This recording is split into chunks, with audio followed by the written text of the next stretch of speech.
മായ, please, ഞാൻ പറയുന്നതൊന്ന് കേൾക്കാനെങ്കിലും തയ്യാറാകു. നീ തെറ്റുപറ്റിപ്പോയി, അതെനിക്ക് ഏറ്റു പറയണം നിന്നോട്. കെഞ്ചുകയായിരുന്നു ജീവൻ. എന്നാൽ മായയുടെ മുഖത്തെ വെറുപ്പ് മാറ്റുവാൻ ആ വാക്കുകൾക്ക് കഴിയുമായിരുന്നില്ല. ഒന്നും കേൾക്കണ്ട, എനിക്ക് പൊയ്ക്കോണം. നാണമില്ലാത്തവനെ, എനിക്കിനി വേണ്ട നിന്നെ. കോടതിയിൽ വെച്ച് കാണാം നമുക്കിനി. അടങ്ങാത്ത ദേഷ്യത്തിൽ അവൾ പറഞ്ഞത് കേട്ട് ജീവന്റെ മിഴികൾ തുളുമ്പി. മായ, ഒരു വട്ടം എന്നെ ഒന്ന് കേൾക്കാൻ മനസ്സ് കാണിക്ക് പ്ലീസ്. വീണ്ടും വീണ്ടും കെഞ്ചി അവൻ.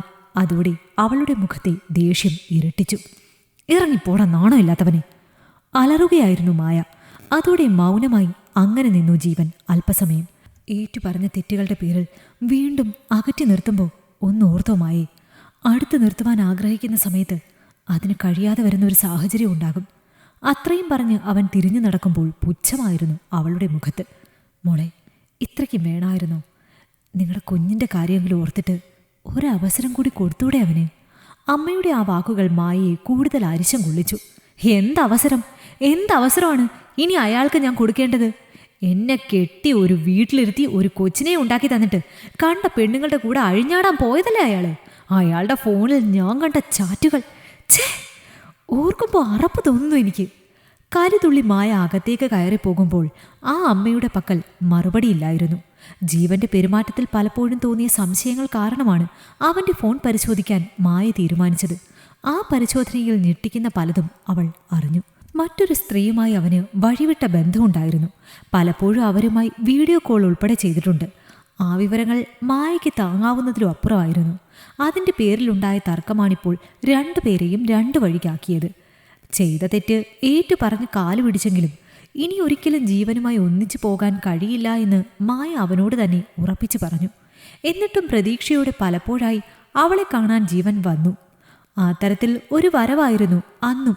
എന്നാൽ ഇനിയൊരിക്കലും മായ തനിക്കൊപ്പം വരില്ല എന്ന് ഉറപ്പിച്ചുകൊണ്ട് തന്നെയാണ് അവനന്ന് തിരികെ പോയതും. മോളെ, എന്താ നിന്റെ തീരുമാനം? ഇനി എങ്ങനെയാ മുന്നോട്ട്? മോളുടെ കാര്യങ്ങൾ കൂടി നോക്കണ്ടേ? രാത്രി കഴിക്കാനിരിക്കുമ്പോൾ അമ്മ ചോദിച്ചത് കേട്ട് ഒരു നിമിഷം മൗനമായി മായ. മോളുടെ കാര്യങ്ങൾ നോക്കാൻ അയാൾക്കും തുല്യ ഉത്തരവാദിത്തമാണല്ലോ. പിന്നെ എൻ്റെ കാര്യം, ഒരു ജോലി കണ്ടെത്തണം. ഇനിയുള്ള കാലം മോളെ പൊന്നുപോലെ നോക്കണം. അത് പറഞ്ഞു നിർത്തുമ്പോൾ അവളുടെ ശബ്ദം ഇടറിയിരുന്നു. മോളെ, ജീവൻ ചെയ്തത് വലിയൊരു തെറ്റാണ്. പക്ഷെ പിടിക്കപ്പെട്ടപ്പോൾ ചെയ്ത തെറ്റിൻ്റെ വ്യാപ്തി മനസ്സിലാക്കി അവൻ കാലു പിടിച്ച് മാപ്പ് പറഞ്ഞില്ലേ? ഇനി ഒരിക്കലും ആവർത്തിക്കില്ല എന്ന് ഉറപ്പ് പറഞ്ഞില്ലേ? ഇനി അവനോട് വാശി കാണിക്കണോ? ഒരവസരം കൂടെ കൊടുത്തൂടെ നിനക്ക്? അമ്മയുടെ ആ ചോദ്യം കേട്ട് പതിയെ അവരുടെ മുഖത്തേക്ക് നോക്കി മായ. ഇനി ആവർത്തിക്കില്ല എന്ന് ഉറപ്പ് പറയാൻ പറ്റുമോ അമ്മേ? ഞാൻ അയാളെ ആത്മാർത്ഥമായി സ്നേഹിച്ചതാണ്. പക്ഷേ ചതിച്ചില്ലേ എന്നെ? ഇനി എങ്ങനെ വിശ്വസിക്കും ഞാൻ? മിഴിനീര് തുടച്ചുകൊണ്ട് അവൾ ചോദിക്കുമ്പോൾ പതിയെ ചുമരിൽ തട്ടി അമ്മ. മോളെ, ജീവിതമാണ്. കയറ്റങ്ങളും ഇറക്കങ്ങളും ഉണ്ടാകും. എടുത്തുചാട്ടമല്ല വേണ്ടത്, മറിച്ച് അവനെ കേൾക്കാനുള്ള മനസ്സ് കാണിക്കുന്നേ. 3 വർഷം ഒരുമിച്ച് ജീവിച്ചതല്ലേ നിങ്ങൾ? അപ്പോൾ അവൻ്റെ ഉള്ളിലെ കുറ്റബോധം ആത്മാർത്ഥമാണോ അഭിനയമാണോ എന്നത് ഒന്ന് സംസാരിച്ചാൽ മനസ്സിലാക്കാൻ പറ്റും നിനക്ക്. എന്നിട്ട് തീരുമാനം എടുക്ക്. അതാണ് നല്ലത്. അമ്മ പറഞ്ഞത് കേൾക്കെ ഒരു നിമിഷം ആലോചനയിലാണ്ടു മായ. ആ പറഞ്ഞതിൽ കാര്യമുണ്ട് എന്ന് അവൾക്കും തോന്നി. നോക്കട്ടമ്മേ, കുറച്ച് ദിവസങ്ങൾ കഴിയട്ടെ. മാനസികമായി ഒന്ന് നേരെയാകുവാൻ എനിക്കൊരല്പം സമയം വേണം. എന്നിട്ട് നോക്കാം. അത്രയും പറഞ്ഞുകൊണ്ട് കഴിച്ച പാത്രവുമായി പതിയെ എഴുന്നേറ്റു മായ. രാത്രിയിൽ ഉറക്കം വരാതെ അങ്ങനെ കിടന്നു അവൾ. ദിവസങ്ങൾക്ക് ശേഷം അന്ന് ആദ്യമായി തങ്ങളുടെ ജീവിതത്തിൽ സംഭവിച്ച കാര്യങ്ങൾ ഒരിക്കൽ കൂടി വിശകലനം ചെയ്തു അവൾ. ഒരു ഭാര്യ എന്ന കടമ മറന്ന് താൻ എപ്പോഴെങ്കിലും ജീവനോട് പെരുമാറിയിട്ടുണ്ടോ? ഈ ചിന്തയായിരുന്നു അവളുടെ മനസ്സിൽ. ഒരുപാട് ചിന്തിച്ചപ്പോൾ ചില ഉത്തരങ്ങളും അവൾക്ക് ലഭിച്ചു. എപ്പോഴൊക്കെയോ ഒരു ഭാര്യയുടെ കടമ ചെയ്യാൻ താനും മറന്നു. ഇനി അതാകുമോ മറ്റൊരു സ്ത്രീയിലേക്ക് ജീവനെ അടുപ്പിച്ചത്? അങ്ങനെയെങ്കിൽ തനിക്ക് എന്തുകൊണ്ട് അത്തരം ചിന്തകൾ ഉണ്ടായില്ല? ഒരുപാട് കാട് കയറി ചിന്തിച്ചു കൂട്ടി അവൾ. ഇല്ല, എത്ര ന്യായീകരിച്ചാലും ജീവൻ ചെയ്തത് വലിയൊരു തെറ്റ് തന്നെയാണ്. ദാമ്പത്യത്തിൽ പൊരുത്തക്കേടുകളും തൃപ്തിക്കുറവുകളും ഉണ്ടെങ്കിൽ അത് പരസ്പരം പറഞ്ഞു തിരുത്തണം. അല്ലാതെ മറ്റൊരിണയെ തേടി പോവുകയല്ല വേണ്ടത്. ഇനി അമ്മ പറഞ്ഞതുപോലെ കുറ്റബോധം ആത്മാർത്ഥമാണെന്ന് തോന്നിയാൽ മാത്രം ഒന്നിച്ച് വീണ്ടും ജീവിച്ചു തുടങ്ങാം. ഒടുവിൽ ഇങ്ങനെ ഒരു തീരുമാനം എടുത്തുകൊണ്ടാണ് അന്നവൾ ഉറക്കത്തിലേക്ക് ആണ്ടത്. പിറ്റേന്ന് രാവിലെ എഴുന്നേൽക്കുമ്പോൾ സമയം 7 കഴിഞ്ഞിരുന്നു. ഫോൺ കയ്യിലേക്കെടുത്ത് വാട്സപ്പ് ഓപ്പൺ ആക്കുമ്പോൾ ജീവന്റെ പതിവ് ക്ഷമാപണ മെസ്സേജുകളൊന്നും തന്നെ ഇല്ലായിരുന്നു. അതവളെ തെല്ലൊന്ന് അസ്വസ്ഥയാക്കിയിരുന്നു. ഇതെന്താ, ഇന്ന് രാവിലെ എണീറ്റില്ലേ? മനസ്സിൽ ഓർത്തുകൊണ്ട് അവൾ പതിയെ എഴുന്നേറ്റത്. മോള് നല്ല ഉറക്കത്തിൽ തന്നെയായിരുന്നു. മുറിവിട്ട് പുറത്തേക്കിറങ്ങുമ്പോൾ ഹാളിലെ സെറ്റിയിൽ അമ്മ മൗനമായിരുന്നു.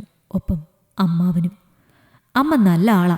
അതിനിടയ്ക്ക് കാര്യങ്ങൾ അമ്മാവനെ അറിയിച്ചോ? രണ്ടാളുടെ ഇരിപ്പ് കണ്ടിട്ട് എന്നെ ഉപദേശിക്കാനുള്ള പ്ലാനാണെന്ന് തോന്നുന്നല്ലോ. എന്നാൽ അതിന് വെറുതെ സമയം കളയണ്ട. അയാളെ വിളിച്ച് പറയാം. ഞാൻ എന്താണെന്ന് വെച്ചാൽ വന്ന് സംസാരിക്കട്ടെ, എന്നിട്ട് തീരുമാനം എടുക്കാം. മായ ആ പറഞ്ഞത് കേട്ടിട്ടും അമ്മയുടെ മുഖം വിടർന്നില്ല. പകരം അവരുടെ മിഴികളിൽ നീര് തെളിയുന്നതാണ് മായ കണ്ടത്. എന്താ അമ്മേ, എന്താ പറ്റിയേ? ആകെ ഒരു വശപ്പിശക്. സംശയത്തോടെ അവൾ ഒപ്പം ചെന്നിരുന്നപ്പോൾ പതിയെ സാരിത്തുമ്പിനാൽ മിഴികൾ തുടച്ചു അമ്മ. മോളെ, നീ വേഗം റെഡിയാക്. നമുക്ക് ജീവന്റെ വീട് വരെ ഒന്ന് പോകാം. അമ്മാവനാണ് മറുപടി പറഞ്ഞത്. എന്നാൽ അത് കേൾക്കെ മായയുടെ മിഴികൾ കുറുകി. അവിടേക്കോ? അവിടെ എന്തിനാ പോണേ? വേണേൽ ഇങ്ങോട്ട് വരട്ടെ. സംശയത്തോടെയാണ് അവൾ മറുപടി പറഞ്ഞത്. എന്നാൽ അമ്മ വീണ്ടും കരയുകയായിരുന്നു.